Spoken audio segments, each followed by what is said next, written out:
All right, as you can see, I finished my mirroring, and we're going to clean up this pedal, and we're going to get it ready to convert to the software that is going to cut it out on the CNC plasma. So there's a couple ways to do this. You could just select lines, click the delete button, and that works pretty well for lines that are really easy to see the entire line. So here I've deleted all these big lines, and I'm going to come in the center here, check everything over. That looks good. What I'm going to do also here is maybe just round these off now that I've got these all together by using that fillet command. And I'm going to specify the fillet because, whoa, that's really big. Where's the edge of that? Yikes. Let me put 0.05. Too much. 0.1. As the number's smaller, you'll see that it gets closer to the center. Okay, so 0.01 is my appropriate fillet radius for these. And when you do that, it makes it easier on your software or on your CNC plasma to make that transition. It doesn't try and go to a point, stop, turn around, go the other way. It's going to make a more fluid line around here. So sometimes that's nice for your equipment just to make it go smoother so it doesn't dart around. So sometimes if you have to, just get a small little part that you need to cut out. I don't want to cut this out, obviously, because if I do, I'm not going to have one solid part with complete lines, but you can use what's called trim. And if you click on T, that's the trim button. So whatever you highlight and click on, it'll just cut that little piece out of there. So I'm going to hit escape and undo because I didn't want to trim that.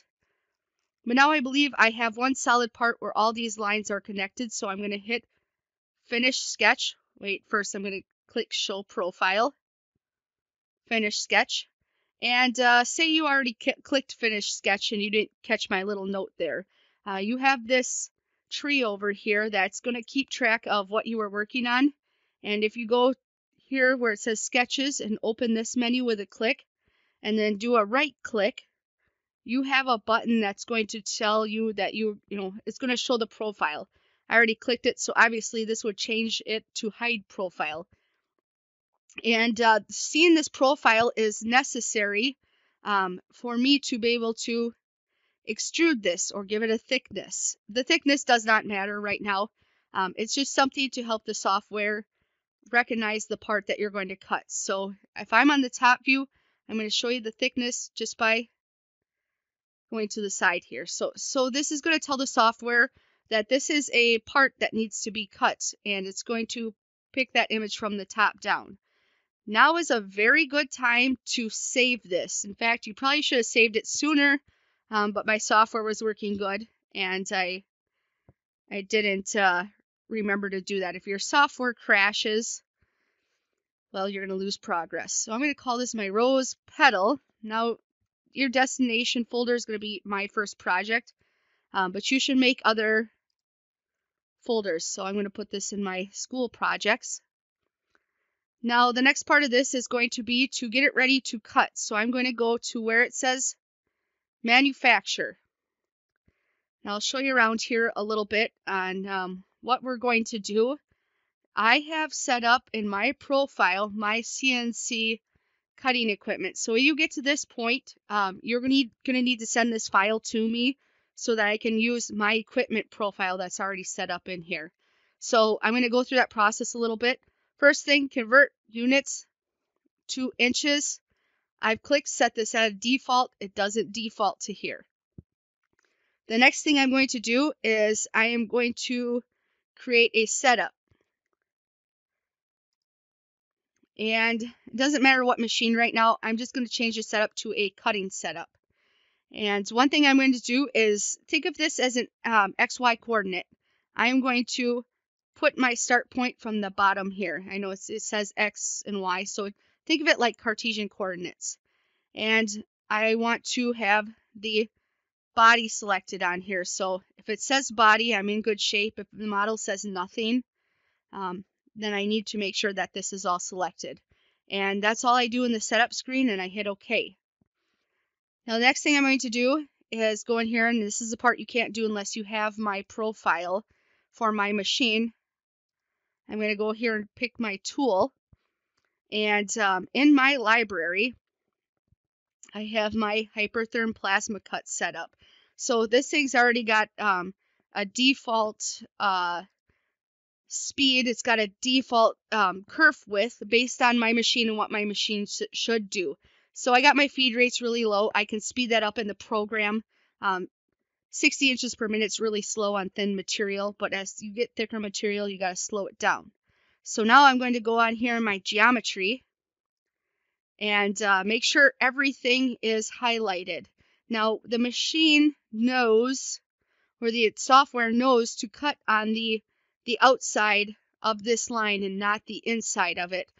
As your drawings get more complex though, you might run into some problems with this, but that's beyond what we're doing here.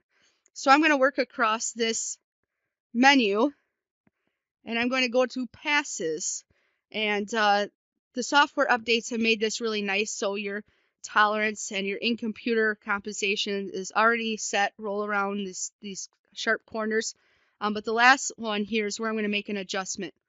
I don't have automatic height control, so I want this program to know that I'm going to keep my nozzle down for the entire cut. I don't want this software thinking that the nozzle is going to adjust at all.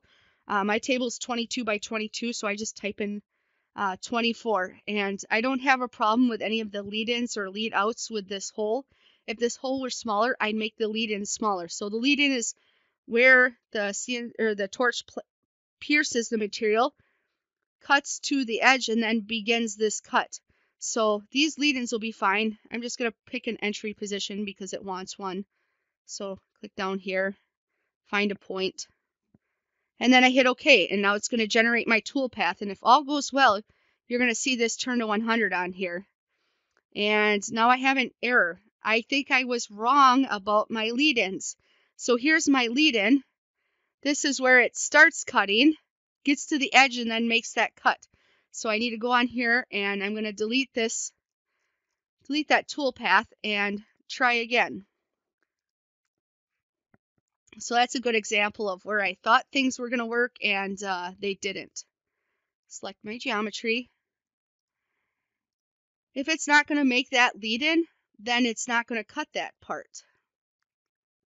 So let me make my lead in to a 1/16 of an inch. And I'm going to say the lead in and the lead out are the same. Click OK. And now I hope, yes, I will have the right cut here. And so this is going to cut right here where this blue line is, and where my lines are is where the cut is going to be made too, because of the kerf or the width of the plasma stream that's coming out of the plasma torch. So I've got this thing all ready to do. So now that I have this piece programmed for a cut, I will have to save it on my computer where my cutting software is installed so that it converts right to that. But something you can do when you're not hooked to the CNC plasma cutter is you can go in here and you can go ahead and see the simulation of the cut. So this big circle represents the diameter of my CNC plasma cutter. And if I hit this, let me make this a little bit more opaque. If I hit this, it's going to go super duper fast. Okay, so I just gotta slow this thing down a little bit. I think this will slow it down. There we go.